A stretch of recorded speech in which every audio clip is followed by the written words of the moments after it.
Damos pase a la invitación al arqueólogo Hugo Alfredo Benavides Seminario.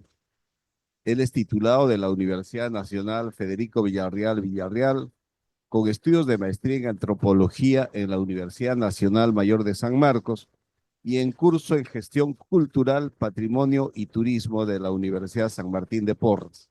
Cuenta con más de 10 años de experiencia como supervisor en el Instituto Nacional de Cultura y el Ministerio de Cultura. Ha sido docente universitario y actualmente es gerente del programa Progresamos Callao y director del proyecto de puesta en valor del Palacio Inca de Oquendo. Ha liderado múltiples investigaciones, planes de monitoreo y conservación arqueológica y es miembro de ICOMOS Perú y exdecano del Colegio Profesional de Arqueólogos del Perú. Ha sido editor y es editor de varias revistas académicas y de divulgación. Invitamos al arqueólogo Hugo Alfredo Benavides Seminario a hacer su exposición con el tema Los primeros médicos del virreinato sepultados en la Iglesia de la Soledad. Bienvenido, doctor.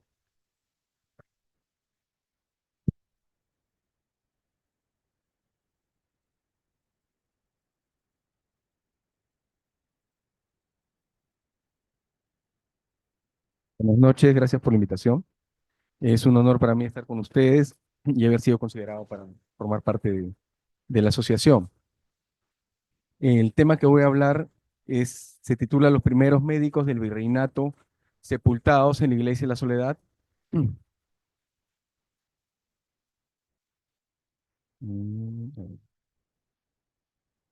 la primera parte vamos a hablar sobre quiénes formaban parte de la cofradía. Cuando nosotros iniciamos la excavación en el año 2021, una de las primeras preguntas que nos hicimos es, ¿quiénes formaban parte de esta cofradía? Nosotros sabíamos de que las cofradías en ese tiempo, estamos hablando del siglo XVI, ya en la segunda mitad, ya finalizando ya el año 1500, las cofradías tenían un carácter gremial, es decir, asociaba a grupos de especialistas en oficios o profesiones. Entonces nos preguntamos, ¿qué especialistas formaron estas cofradías? Revisando fuentes ya publicadas, no era ningún secreto esto, ni ninguna novedad, nos dimos cuenta de que la cofradía estaba conformada por los que son médicos, en ese tiempo llamados protomédicos, y también boticarios, enfermeros, y un grupo de especialistas de la salud no oficial que se conocían como barberos. Otra pregunta que nos hicimos es, ¿qué es una cofradía, no? Una cofradía es una asociación de carácter religioso reconocido por la Iglesia que se erige sobre una advocación celestial, que puede ser Dios, la Virgen, los ángeles o los santos, ¿no? Las cofradías buscan varios objetivos en diferentes planos, pero también en ese tiempo las cofradías se encargaban de hacer los enterramientos de las personas que morían. Es decir, eran las empresas funerarias de la época. Si alguien moría y quería tener un entierro oficial en una iglesia como Dios manda, tenía que asociarse necesariamente a una cofradía. Nuestra Señora de la Soledad es el personaje principal, la advocación principal de la cofradía. Es una Virgen dolorosa que tiene su par, que es el Cristo del Descendimiento o Cristo yacente. Ambas imágenes son las principales de la Cofradía de la Soledad. El Cristo del Descendimiento es una joya del barroco hecho por Pedro de Noguera, que es el mismo que hizo la sillería de la Catedral de Lima, un artista catalán que vino en 1619 y era de los artistas top de esa época y bueno, fabricó a este Cristo que está muy bien conservado y que, como les digo, es una joya de barroco peruano. ¿Quiénes conformaron la Cofradía de la Soledad? Hay fuentes publicadas. Voy a leer una nota de Neuson, un libro recientemente publicado. Dice, en 1603 la Cofradía de Nuestra Señora de la Soledad estaba particularmente asociada con los practicantes de medicina. La cofradía incluyó a varios médicos y boticarios conocidos, entre ellos se hallaba Francisco Martín Reina, que en 1604 fue uno de sus mayordomos, probablemente uno de sus fundadores originales. Otros boticarios conocidos también de esta cofradía en 1637 fueron Bernardo Gil, Francisco de Sandoval, Alonso de Carrión, Juan de Matías de Vera y el doctor Juan de la Vega. Quienes conformaban la cofradía eran médicos bastante reconocidos, era gente de clase alta, pero también eran boticarios y también, digamos que agrupaba a todos los que eran oficiantes del cuidado de la salud. Del busto nos cuenta, en 1637 los cirujanos y barberos de Lima sacaban su procesión de Viernes Santo en la iglesia de la Soledad. Los cirujanos y barberos eran otro grupo que no eran considerados tan como profesionales, como si lo eran considerados los médicos, sino más bien como parte de un oficio, como enfermeros, agrupaba a los acamueleros, a los hueseros, a toda la gente que hacía los trabajos médicos, porque digamos, verdades, en ese tiempo los médicos eran pocos y estaban más, digamos, eh, abocados a la atención de la clase alta limeña. Si un indio, un indígena se rompía el brazo en el cercado de Lima, no iba un médico a verlo en esa época, o sea, era atendido por los hueseros, era atendido por los cirujanos y barberos, que son un gremio que ha sido poco visibilizado a través de la historia, ¿no? Dentro de la iglesia de la Soledad habían dos esculturas importantes, que son la de San Cosme y San Damián. ¿Quiénes son San Cosme y San Damián? Son gemelos mártires que murieron en la Edad Media, torturados y que fueron y que se volvieron con los años patrones de los médicos, cirujanos y barberos. Entonces, al tener la iglesia de la Soledad en su interior a estas dos imágenes, San Cosme y San Damián, atrajeron a todo el gremio médico del siglo de finales de 1500, inicio de 1600. Y acá tenemos un fragmento de la crónica franciscana de la provincia del Perú, escrita en 1651, que dice lo siguiente. Se refiere a la iglesia. Dice, enriquecen este sagrado lugar varias pinturas de pincel y labores de azulejos que visten sus paredes. Realzan su adorno 5 altares. El principal y los dos colaterales son labrados de costosa escultura. Atesoran los medios, el principal, la imagen de Nuestra Señora de la Soledad, los colaterales, el santo crucifijo, y el tercero, de valiente pincel, los gloriosos mártires y médicos San Cosme y San Damián, a devoción de los cirujanos y barberos de la ciudad. Es decir, era la representación del gremio médico dentro de la iglesia, y eso está registrado en los documentos y libros publicados de la época. No, voy a ¿Quiénes eran los volver a entrar. protomédicos? Los No, protomédicos eran los apaga la médicos luz que en vez de conocemos estar. ahora, A ver, que Rosemary, estaban Rosemary. asociados en el Tribunal del Protomedicato, fundado en Lima en 1600, en 1570 más o menos. Por ahí vi 1500, 1568, pero más o menos esos son los años. ¿Quiénes eran los cirujanos y barberos? Era un cuerpo no oficial de gente que se dedicaba al cuidado de la salud. Eran reconocidos más como practicantes de un oficio que profesionales. Ricardo Palma tiene una tradición que se llama Zurrón Curichi, y en una parte de la tradición dice lo siguiente. Una mañana llamó a Pascualillo, el barbero de la villa, que era un andaluz con más agallas que un pez, y le dijo, ¿quieres ganarte un par de ducados de oro? Pascualillo responde, pues no he de querer, no gano tanto, señor, en un mes de rapar barbas, abrir cerquillos, aplicar clísteres, sacar muelas, poner ventosas y cataplasmas. Este extracto lo he sacado porque por un lado nos indica que Pascualillo dice, ¿cómo no lo voy a hacer si no gano tanto en un mes de hacer estas actividades? Es decir, da a entender que un barbero en ese tiempo, digamos que económicamente no estaba bien considerado. Y por otro lado, nos dice todo lo que hace un barbero, ¿no? Rapa barbas, abre cerquillos, aplica crísteres, saca muelas, pone ventosas y cataplasmas, arregla huesos y todo y hace sangrados y todo lo que se hacía en esa época, ¿no? En una época que hay que decirlo, es de una medicina precientífica, ¿no? En donde más se sanaba con la fe que con los tratamientos propiamente dichos. Ahí tenemos unas imágenes de lo que son unos cataplasmas y los clísteres o enemas, ¿no? Este era chamba de nuestros amigos los cirujanos y barberos. ¿Quién es el cirujano y barbero más famoso? Pues San Martín de Porres, ¿no? San Martín de Porres es conocido porque curaba, pero no curaba solamente porque era una persona santa, sino también porque tenía conocimientos de medicina aplicada. San Martín de Porres era herbolario, tenía sus cultivos de hierba en Imatambo, en Amancáes, conocía los poderes medicinales de muchas hierbas, era huesero, sacamuelero, y también trabajaba con la fe en Dios. Es decir, hay una frase célebre que dice, eh, yo curo, pero Dios te sana, que es una frase que se le atribuye a él y que, digamos, resumen toda la filosofía de la medicina en esa época también. El hombre, el médico, el cirujano de la época aplicaba una serie de métodos, pero quien finalmente se creía que sanaba, que curaba los males, era Dios. Haciendo la investigación histórica, encontramos un libro, que es el libro de inventarios de la capilla, de 1729, y ahí podemos encontrar a un conjunto de santos que tenían, que cuando hemos empezado a hacer la investigación, tenían poderes curativos.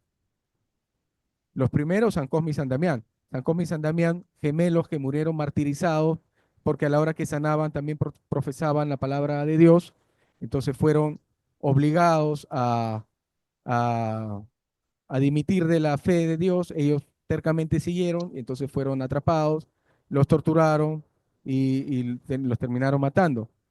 Su culto se genera cuando en sus tumbas la gente seguía pidiendo, yendo a pedir sanación y ahí se suceden muchos milagros en torno a ellos. Por eso es que todos los médicos, y ya cuando llegan los médicos al Perú, ya vienen con esta tradición de creer en San Cosme y San Damián. ¿No? Presentan en sus manos estas hojitas de laurel que significa que han sido martirizados. Encontrábamos en el inventario 1729 también a San Antonio de Abad, a quien se le atribuye poderes para vencer a las enfermedades de la piel. Esta creencia proviene del año 1074, año en que se difundió en Europa una fuerte epidemia de ergotismo, conocido en aquel tiempo como fuego infernal o mal de los ardientes. ¿No? Entonces, se creía en esa época que San Antonio de Abad curaba estas enfermedades de la piel, también presente en la iglesia de la Soledad. San Juan Bautista, también presente en la iglesia, se le invoca para lograr la sanación de los alcohólicos, los dolores de cabeza, mareos, ansiedad, epilepsia, espasmos, ronquera y susto.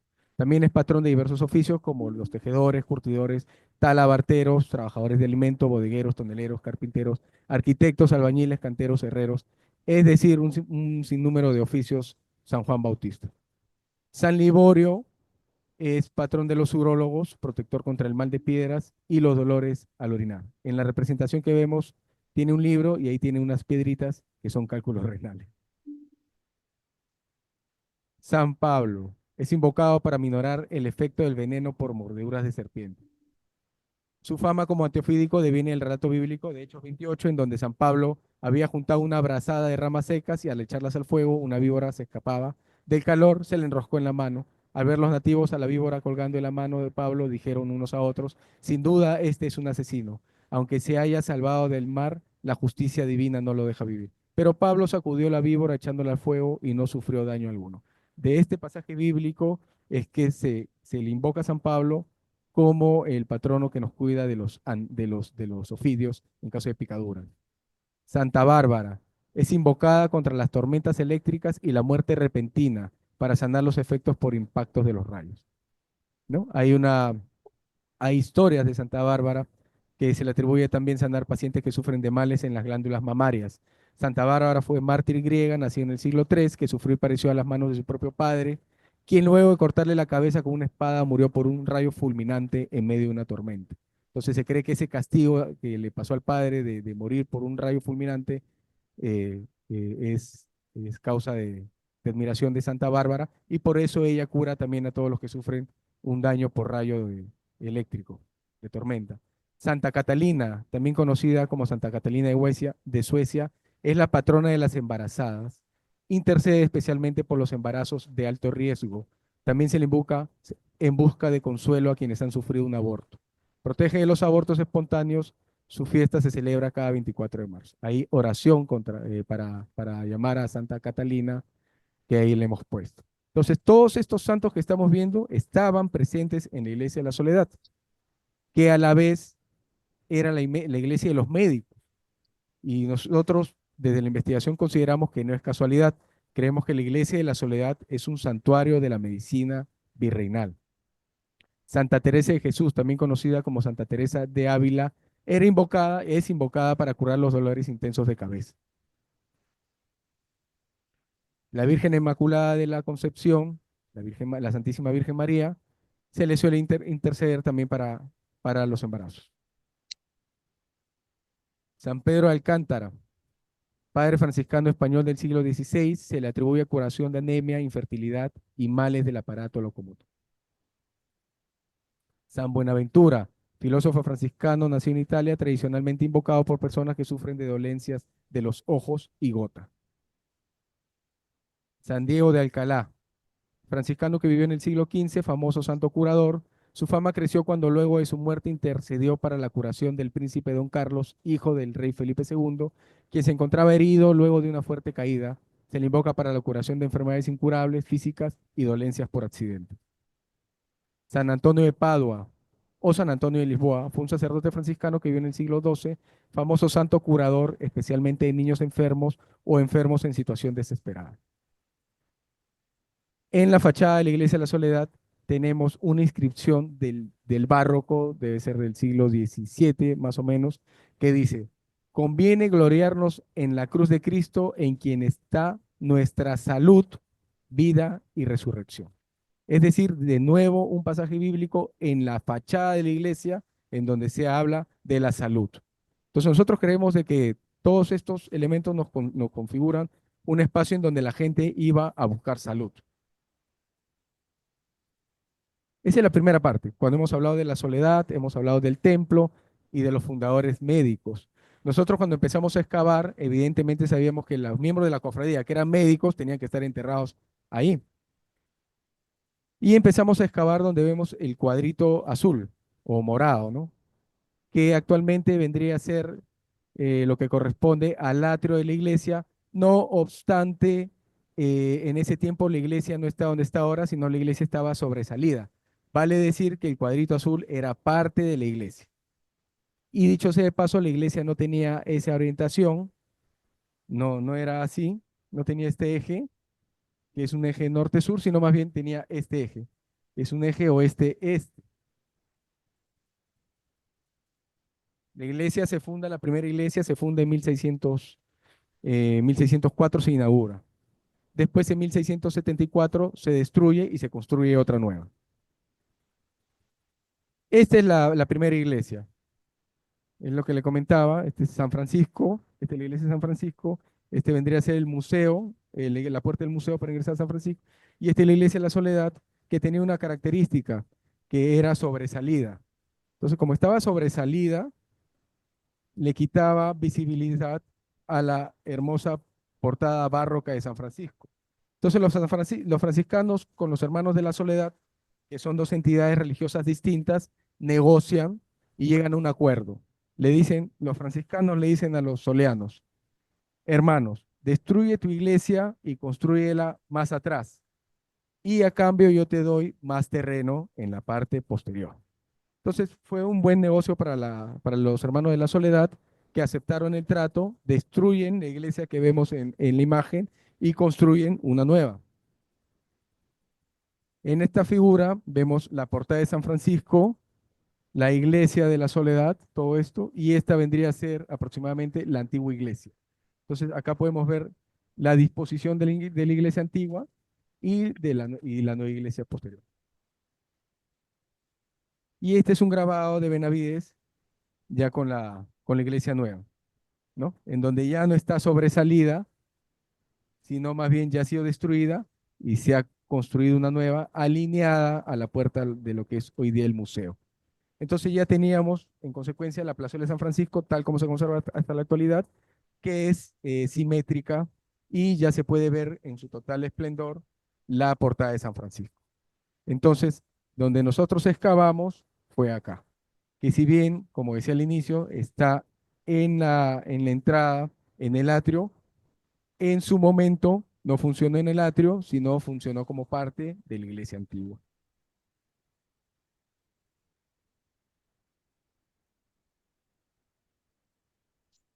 Ese es el espacio donde excavamos. Acá había una escalerita y por acá bajábamos.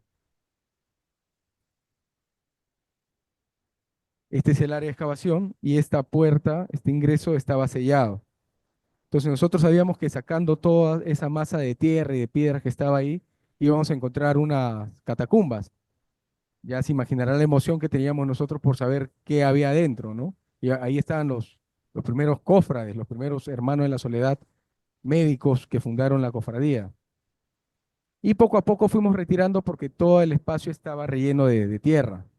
Este fue el espacio que no llegamos a ver la vez que fuimos a la iglesia y que estaba, porque estaba tapado.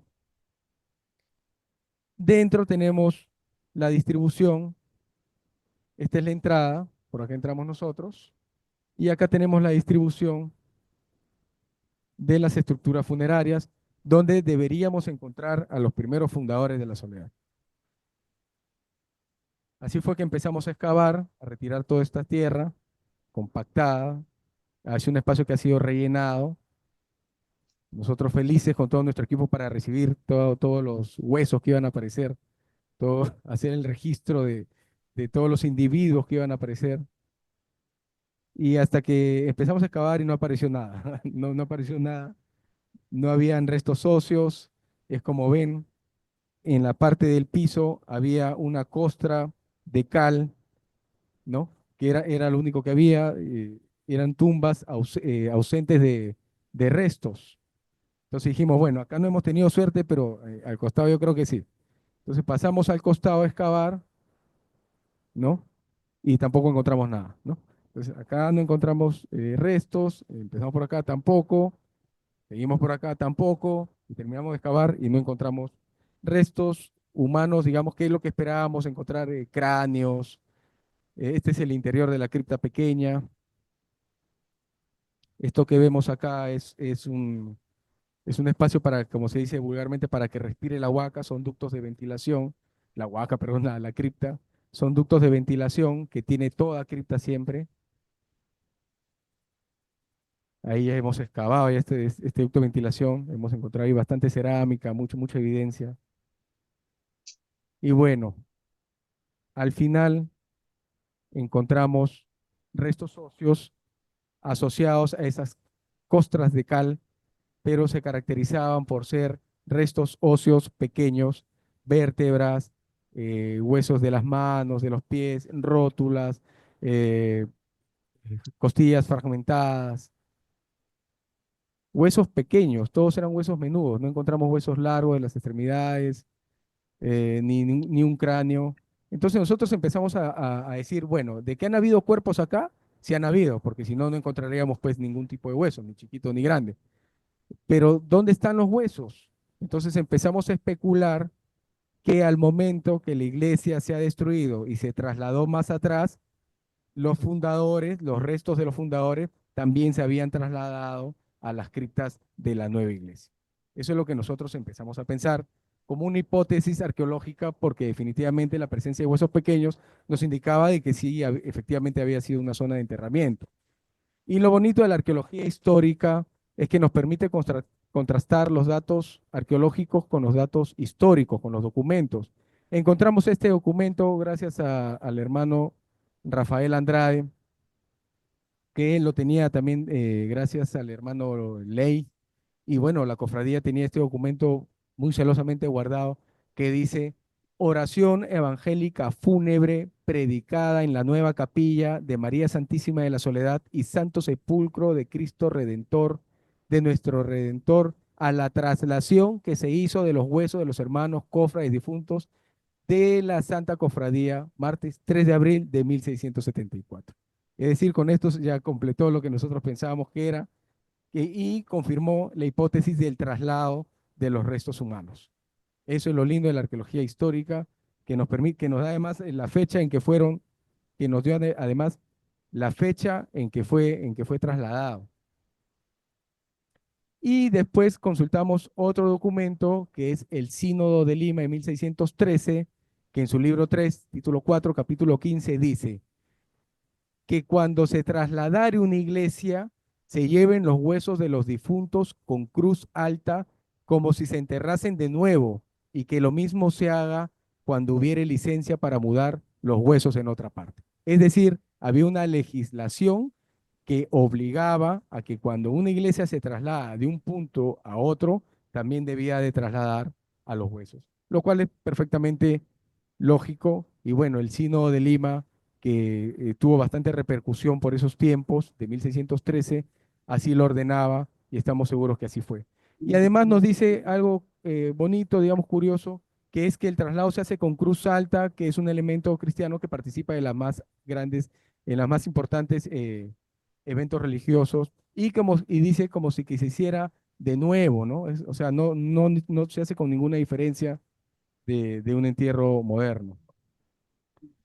La tercera y última parte a la que entramos ahorita es la cripta nueva, la cripta de Nuestra Señora de la Soledad, de la iglesia nueva, de la iglesia trasladada, donde deberíamos encontrar a los cofrades que fundaron. Nuevamente estamos siguiéndolo. Esta es la cripta, este es antes de nuestra intervención. Como puede ver, el piso está lleno de tierra, bastante irregular, montículos de tierra. No habían tantos huesos superficiales, aunque sí habían algunos cuerpos. Recordemos que la iglesia se quemó en junio del 2005 y bueno, al momento que entran los bomberos y apagan el incendio, toda esta agua con barro, con ladrillos, con desmonte, da a parar al lado más profundo de la iglesia, que es la bóveda, que es la cripta, y entonces estaba todo revuelto. Esta es la manera como hemos encontrado la cripta, cal, restos de ataúdes, ¿no? Y acá ya empieza a verse un poco nuestra intervención, el antes y después, donde están las arqueólogas excavando y encontrando estas estructuras nuevas, es debajo de este montículo que para nosotros era totalmente imperceptible al inicio, ¿no? Acá vemos un ataúd y que no está in situ, ¿no? Y que no tenía ningún cuerpo dentro. La diferencia entre ataúd y féretro es que los ataúdes tienen esta forma ancha en los hombros y angosta en los pies, mientras que los féretros son simétricos, son rectangulares. En el caso de la Soledad, lo que se han encontrado son ataúdes, ¿no? Acá otra foto del antes y después. Y esta es una foto de la tercera planta, del tercer sector, en donde luego de retirar todos los escombros, aparecen estas estructuras funerarias y al fondo una escalera que nos llevaba hacia la puerta original que actualmente está clausurada. Otro ataúd, ¿no? Y estas son algunas de los individuos que hemos estado encontrando. Tienen una posición extendida, algunos están de lado, en el caso de la figura de arriba flexionado, el individuo era alto y parece que lo han tenido que flexionar para que entre. Y también hemos encontrado casos en donde hay superposición de individuos, o sea, ponen un cuerpo encima a otro, y al final parece que los han trasladado de un lado a otro también porque encontramos a veces tres cráneos y dos fémures, es decir, incompatibles totalmente. Y bueno, también habían épocas de epidemias en donde faltaban lugares para enterrar y los individuos eran trasladados de un lado a otro. Se fue, creo.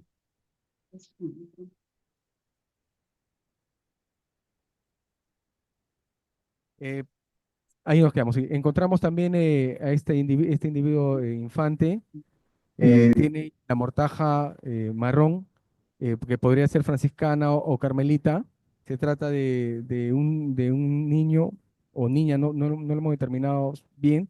Al parecer es una niñita porque tiene debajo como un fustancito, más por los huesos no hemos podido determinarlo. Y tiene esta mortaja. La mortaja es típica de los entierros del siglo XVIII, ya entierros un poquito más tardíos, y representa la humildad. La mortaja representa en la muerte barroca que nos presentamos ante Dios de la manera más humilde, porque en el imaginario barroco referente a la muerte, mientras más humilde nos presentemos a Dios, más posibilidades de entrar al cielo tenemos. Entonces, la idea de de la muerte de esos tiempos era tener una muerte bastante, presentarnos ante Dios de la manera más humilde.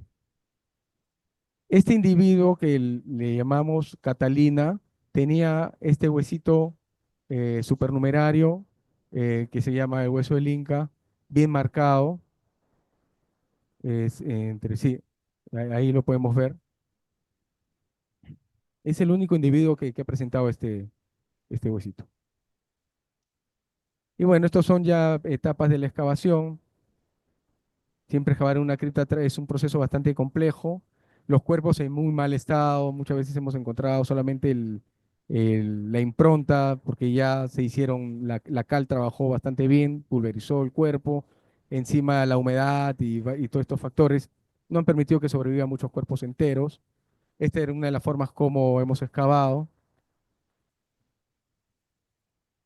Y los hallazgos que hemos tenido son suelas de zapatitos. Todos he puesto el lapicero más o menos para tener una escala. Solo hemos encontrado suelas de zapatos de infante, lo cual nos hace pensar que solamente los niños podían enterrarse con zapatos, porque no hay ninguna suela de zapato de un adulto. Todos son de pies pequeños. Parece que la tradición solamente permitía que los niños usen zapatos. Eso todavía lo estamos investigando. Un aro, una medallita, en donde al parecer tenemos a un personaje que lleva un sable en la mano, que podría ser San Miguel Arcángel, que es el que está presente al momento de lo que es la perseverancia final. La perseverancia final es ese instante en el cual se define si nuestra alma va al cielo o va al purgatorio o al infierno. Entonces la creencia es que en ese instante San Miguel, que espanta con su presencia al maligno, hace de que nuestra alma vaya al cielo. En ese contexto tendría sentido que aparezca en la medalla de un difunto. Tenemos relicarios, este es de oro, un relicario de oro virreinal, muy bien trabajado, una joya. Acá tenemos otra medalla. Todavía no le hemos dado conservación, no podemos ver bien los personajes. Una cruz que podría ser de plata o de plomo, todavía no hemos hecho los análisis. Esta es otra joyita, un crucifijo de oro con madera, muy bien trabajado, muy artesanal. Hemos encontrado una moneda de 1790, que para nosotros una moneda es el mejor datador que podemos tener, mejor incluso que el carbono 14, porque el carbono 14 te da 50 años más, 50 años menos, en cambio una moneda sí te da la fecha exacta. En este caso sería 1790, que es de las últimas etapas del funcionamiento de la cripta. Y el principal hallazgo que tuvimos fue una calaverita o un cráneo de cristal que hemos encontrado asociado a un cuerpo. Ese es el momento en que lo hemos encontrado, apareció así todo enterradito. Y bueno, a la izquierda ya tenemos una foto mejor tomada. Podría ser un elemento esotérico que entró de manera clandestina a la cripta, o podría ser también lo que se conoce como un memento mori o un recordatorio de la muerte, que también era bastante popular en esas épocas. En este caso tenemos a San Pedro de Alcalá el franciscano sujetando un cráneo en un azulejo dentro de la misma iglesia, porque a ese santo se le representaba con su cráneo, que representa además la sabiduría y además la humildad frente a la vida, ¿no? Entonces la calaverita es un recordatorio de que todos vamos a morir en algún momento. Hemos encontrado ataúdes con diseños. Uno de los diseños es el de la piña de pino. eh, la piña o piñón de pino aparece así, ¿no? Y esta es su representación en un espacio central de toda la iconografía. El pino es una planta que siempre tiene sus hojas verdes, perennifolia, y el piñón es el resucitar, el renacer, ¿no? Siempre ha tenido ese significado desde los egipcios, porque este es un préstamo del cristianismo que toman de los egipcios y aparece como un mensaje de consuelo, creemos nosotros, en el ataúd. En el Vaticano está también representada, se llama el patio de la piña, y bueno, eso para tener una idea de que la piña está presente en los lugares más importantes del cristianismo.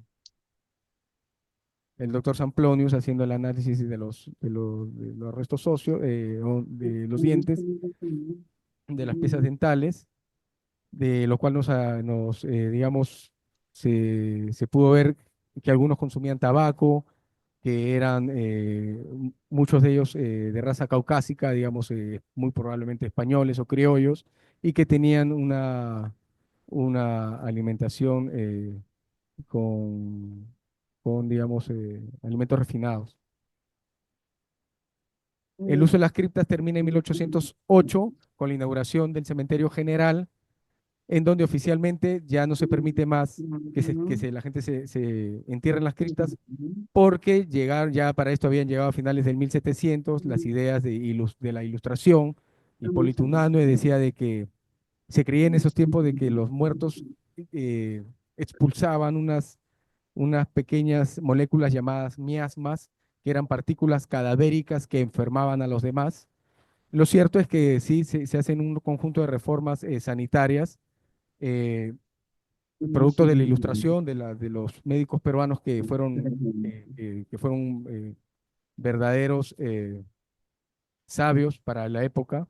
Y entre las diferentes medidas que toman está la de cerrar las criptas como forma de entierro.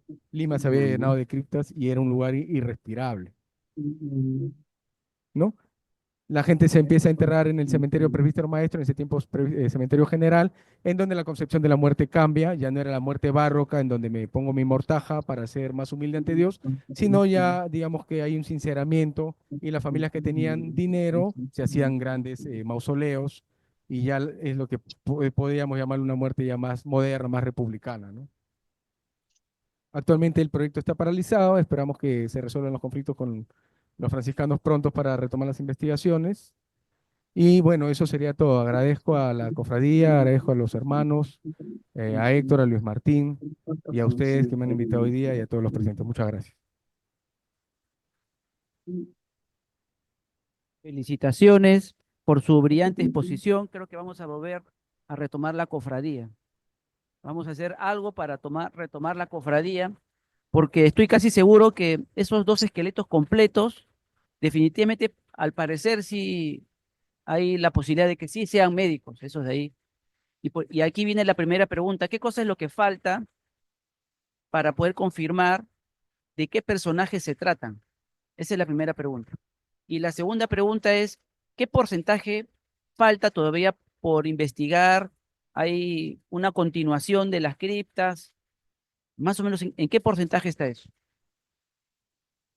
Gracias. Bueno, para confirmar, se necesitaría tener el listado de los padrones de los muertos, ¿no? O sea, ya hacer un estudio histórico con documentos de la época. Hay documentos, tenemos de la beneficencia, porque en la guerra con Chile toda la documentación de las cofradías pasaron a la beneficencia más o menos por esos años. Entonces sí existe la documentación, pero es una documentación tardía ya del año, digamos, del siglo XIX, y hay que tener en claro que en esa época ya las cofradías habían perdido este carácter gremial, porque había tanta competencia entre tantas cofradías que ya eso de que solamente acá los médicos, solamente acá los carpinteros, solamente acá, ya se había perdido, ya era, vengan todos los que puedan, porque había una competencia bastante fuerte como seguros de funeraria, tal cual, ¿no? Entonces lo que faltaría es hacer una revisión de los documentos del siglo XVII, básicamente, que sí, no yo la verdad no sé dónde están, porque los documentos de la cofradía que se tienen son documentos de 1729, como el inventario que presenté, pero que es un poquito más tardío. Nos convendría tener más los documentos de 1600 a 1700, y eso no se han encontrado en la beneficencia. Pueden que se hayan perdido o pueden ser que estén en algún lugar escondidos, ¿no? Pero sí faltaría, digamos, eso. Pero hay fuentes escritas que sí nos hablan de los médicos que están enterrados ahí. En este caso tenemos la crónica de los agustinos y Neuson, perdón, que lo cité al inicio. Entonces, ella presenta así toda la documentación de los médicos que están enterrados en la Soledad. Sí, ahí lo pasé en una diapositiva. Al principio aparecen los nombres de los médicos. Y en cuanto a porcentaje de investigación, tenemos una cripta que está de la puerta al lado derecho, que todavía no se ha intervenido y que debería hacerse al momento en que se reinicien los trabajos. Después, la cripta chiquita que excavamos al inicio, que se mostró, sí se excavó totalmente, se encontraron los huesos pequeños, y al interior también se ha excavado la nave, la cripta que está bajo la nave, sí, ya casi en su totalidad, ¿no? Lo que faltaría es el hacer el análisis de los restos recuperados y la excavación de una pequeña cripta que está en la entrada. Muchas gracias, arqueólogo Hugo Benavides Seminario, la Asociación Por de Historia favor, de la por Medicina favor. Peruana y Parques Doctor Conmemorativos. Antonio, doctor Lo Antonio, certifica como miembro activo por su doctor tema Los Antonio, primeros médicos del virreinato sepultados en Iglesia de la doctor Soledad, tema Antonio, 22 de abril del doctor 2025. Un Antonio, fuerte aplauso, por favor. Ibas a pasar para aquí, por favor. doctor Antonio.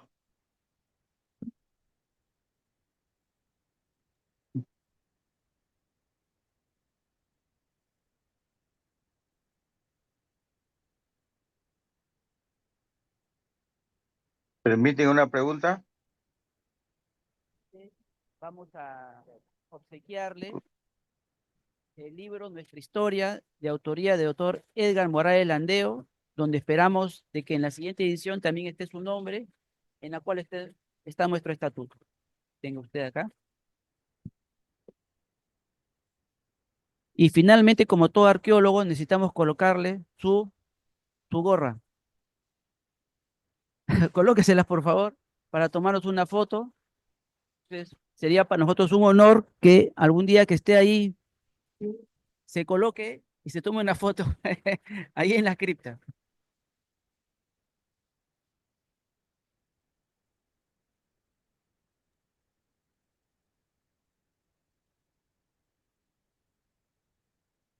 Muchísimas gracias.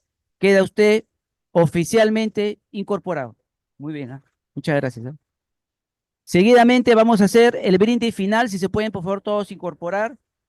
El brindis final de esta apoteósica reunión. Esta es una reunión muy especial. Generalmente nuestras sesiones de incorporación lo hacemos de manera virtual, pero aquí la verdad que amerita hacerlo presencial y cuantas veces lo hagamos estaría bien. Esperamos que el resto de las personas que desean incorporarse también lo puedan hacer. Damos pase al doctor Ega Morales Landeo para que dé el brindis de honor. Muchas gracias, señor presidente. Este brindis va a ser para sellar la amistad con los antropólogos y los investigadores del Perú con la Asociación de Historia de la Medicina Peruana. Hacía mucho tiempo que aspirábamos y deseábamos tener una incorporación de todos ustedes. Y bueno, se ha logrado. Y el camino de la asociación se ha hecho mucho más amplio, porque ya no solamente tenemos historiadores, sino también abogados, tenemos profesionales, educadores, hay colegas que son ya en proyecto los odontólogos y posiblemente también dentro de poco tengamos ingenieros. Tenemos ya un ingeniero del Ministerio de Salud incorporado a nuestra asociación.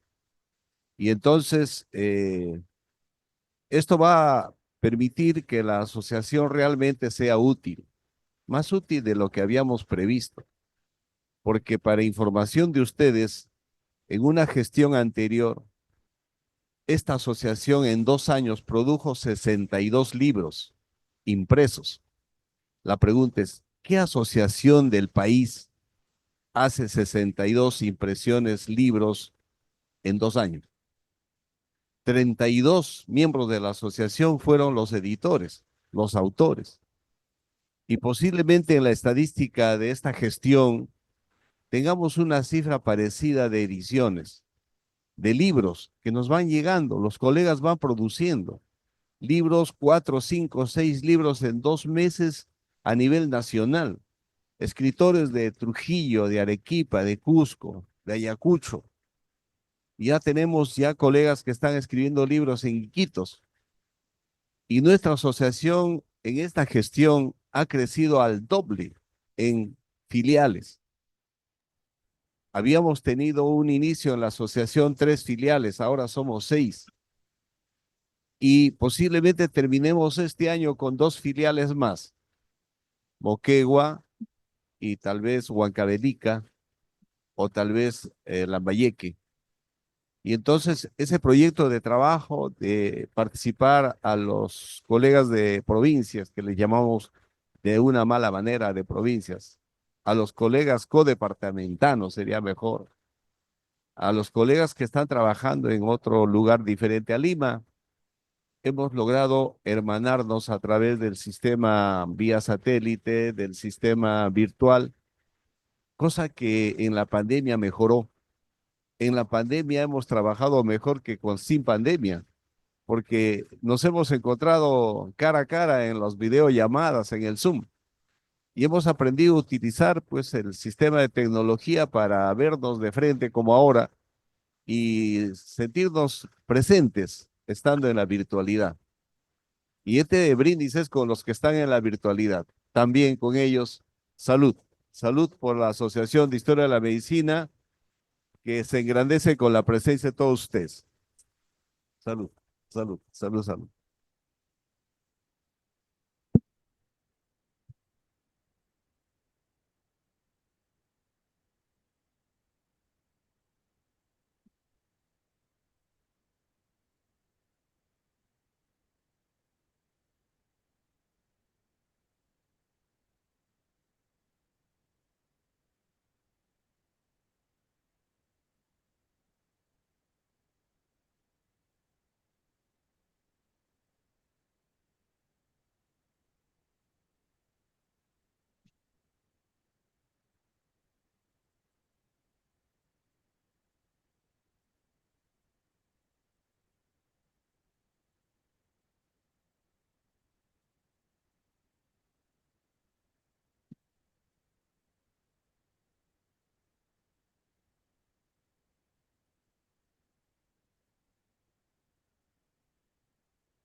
A los incorporados miembros de la asociación para colocar algunos datos en esta hoja. Necesitamos su DNI, su correo, su celular y el lugar y fecha de nacimiento. Ustedes van a ver el libro de la asociación, tiene acá el currículum.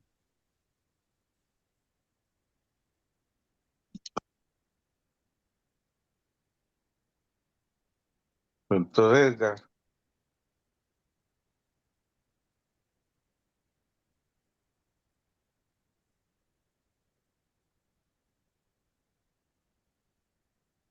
Por aquí, por favor, pongan sus datos.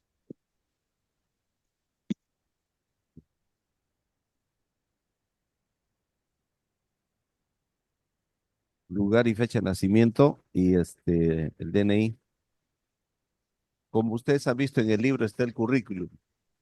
Y ese currículum necesitamos que lo mejoren si tienen alguna información adicional para que aparezca en el libro. Pero ya tenemos algunos datos básicos que van yendo a la redacción, ¿no? Se va haciendo la base de datos. Y nos faltaría la fotografía de ustedes también. Nos tienen que mandar la foto al correo para hacer una mejor edición o completar la edición del libro. Este libro va a crecer con la información de ustedes.